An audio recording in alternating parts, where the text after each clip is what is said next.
called then. And that's been living in Union County just about my life, except when I was in service.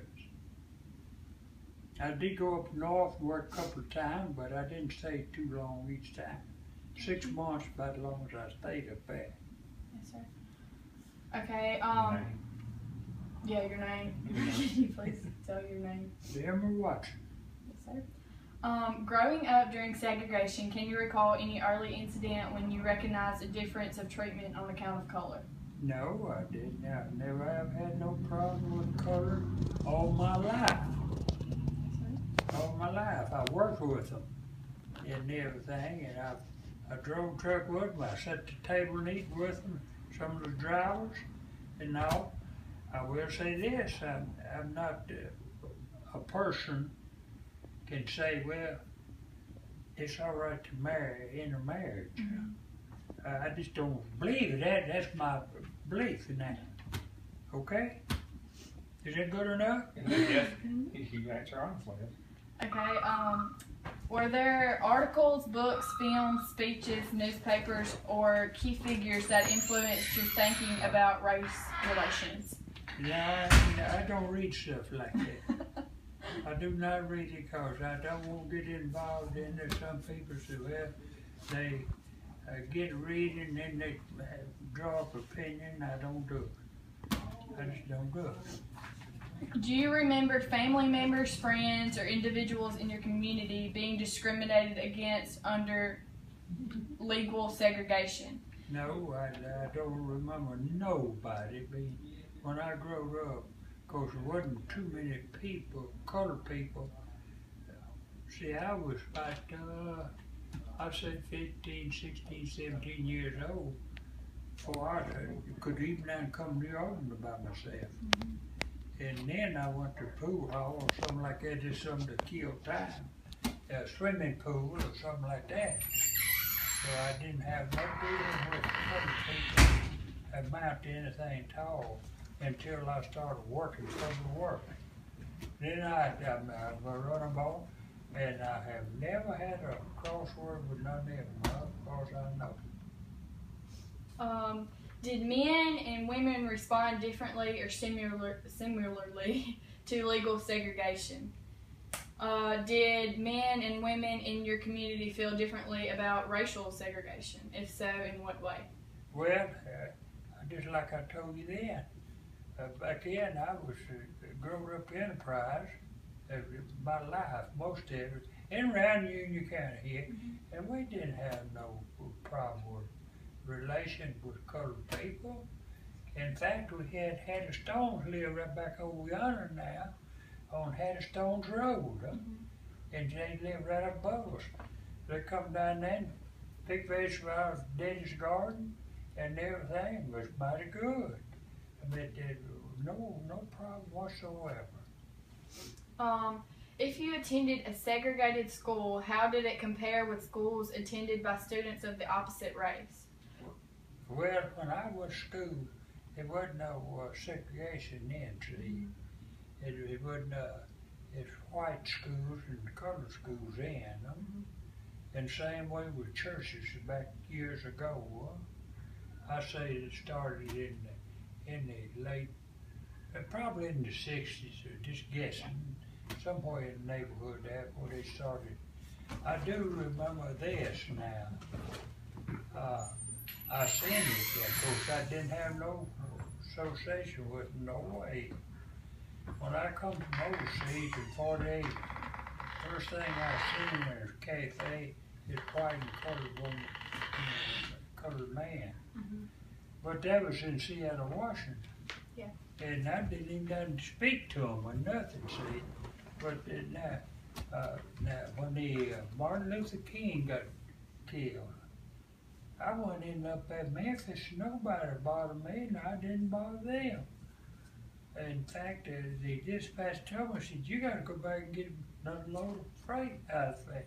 Said, we got another, we gotta get out. I went back in there and didn't nobody get up on my truck or stop me or nothing else. Didn't have no words whatsoever with colored people, and they was at that time, that's when Martin Luther got killed, and they blocked the street off over on the Hollow Springs. They come through and everything. I waited till they got through marching, and I had to go back through Hollow Springs and get another load and go into Memphis up there in the bad part of town, in the south part of Memphis, off the South Parkway. So you can see I didn't have no problem with color, and they didn't give me no trouble or nothing, because I just treated me as, I say this, the good Lord put a heart in them just like I got, just like you got, just like you got. And I believe each one of them, if they Christians, they ain't but one God. They ain't but one God. Now they might go to Pentecostal truck or church or somewhere else. I don't know. Jehovah's Witness. So I had the mail carrier right here. It used to be right here.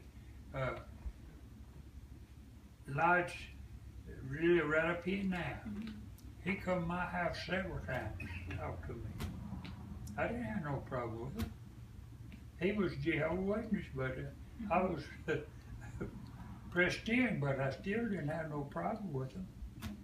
He got his belief, and I have too, and you all have too. Y'all are bad Methodists, and I'm a Baptist. So it don't make any difference to me. I mean, as long as you're a Christian, that's what I'm saying, and everything. Okay, do you recall any white or black, if the subject is white, man or woman with whom you were friends with during segregation at work or at school? I had colored men work with me. In fact, I had, that you might remember, what was his name? He lived on the north side of town up here, got shot up there.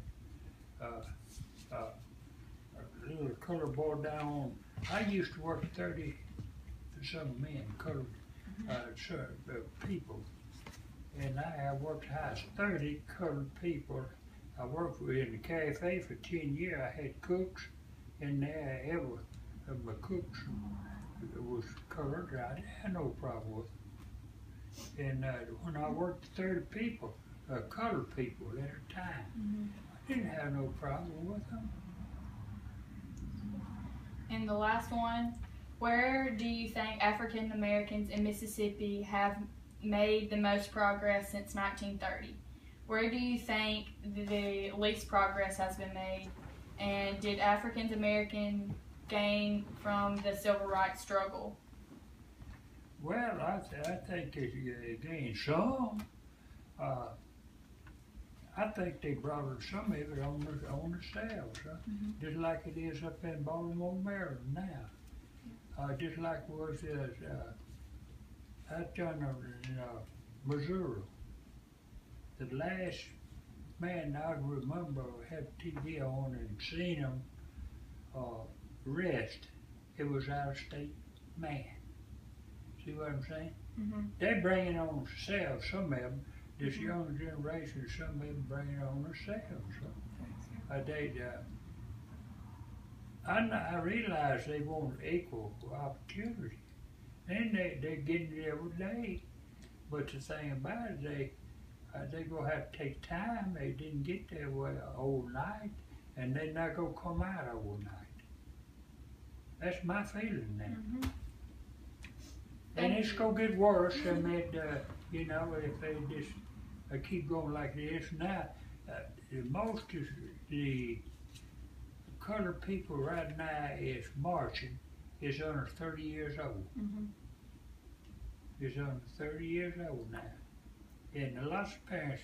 What did the lady say about that colored lady the other day about let's put all this behind us and try to work together and make a better community.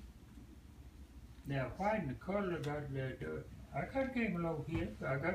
When I moved in here, that's close drive. Of course, downtown, I had colored people around me.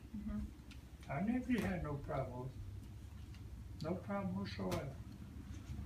Thank you. In fact, I guess this problem I got out here with Gable is nothing bad. Yeah. It's something that needs to be done and everything. I think if anybody says it didn't need to be done, I can tell them right quick that I think they're wrong and everything when open sewers run down in your yard. Mhm. Now, that's what I'm saying. That's the whole problem I had, and I called them today and talked to them. Now, for a while, Gable didn't